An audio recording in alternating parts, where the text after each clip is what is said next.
In year 2020, we have experienced something around the globe which we hadn't had before. The global pandemic around the world with an unknown virus, COVID-19.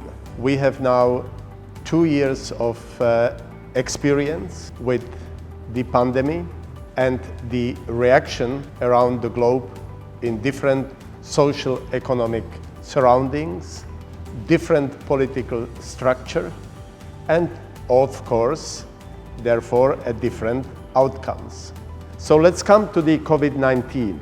There are a number of studies around the world, but the one which struck me at most has been recently published in the British Journal of Sports Medicine, one of the most respected and renowned scientific journal, published a study from the Kaiser Permanente hospitals in California. So the author, the first author, Mr. Salis, has analyzed the pre-existing diseases of 48,440 patients, because they have the data about their diseases, about their lifestyle habits, about their nutrition habits, and so on. So he took one variable, and that was a physical exercise of those close to 50,000 patients. And they pull out the data they had in the data file about the regular activities. So they were people who were inactive, somehow active, and regularly active. Regularly active means at least 1 hour physical activity a day, somewhat active between 15 to 30 minutes a day, and completely inactive. And then they looked at the reaction or the disease after being positive on COVID-19. And that's clear. So from these 48,440 patients, only 3,118, which is 6% of the entire population, physically regularly active.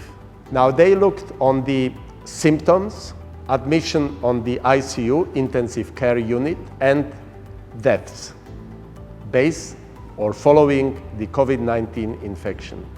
That was very clear, striking results.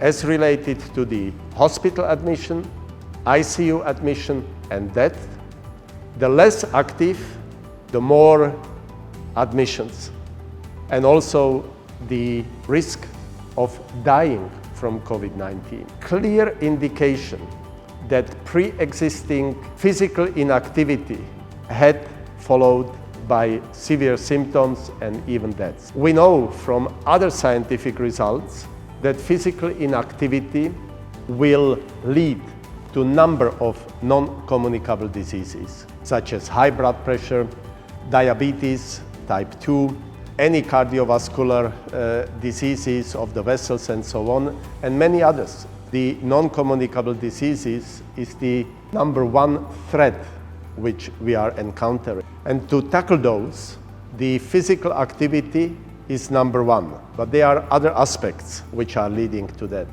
Nutrition, balanced diet, regular undisturbed sleep, and also peaceful mindset, having time to relax, and so on. So those are the pillars which are helping us to prevent number of non-communicable diseases. So COVID-19 infection clearly showed around the world, and it doesn't really matter whether it is Asia or United States or Europe, the pre-existing diseases, physically inappropriate nutrition are important factors to suffer more from such an infection. And it's COVID-19 is just one example. So this we keep in mind for the future. The lifestyle, important pillars to implement in our daily life and commit ourselves to prevention. Not just wait till we are ill and go to the doctor and tell him, please do something about me. Start to think about disease as long as you are young, strong, good looking, think about what could come, and do everything that you keep and maintain your health as long as you can. That's actually the lesson we should learn from these 2 painful years of COVID-19 pandemic.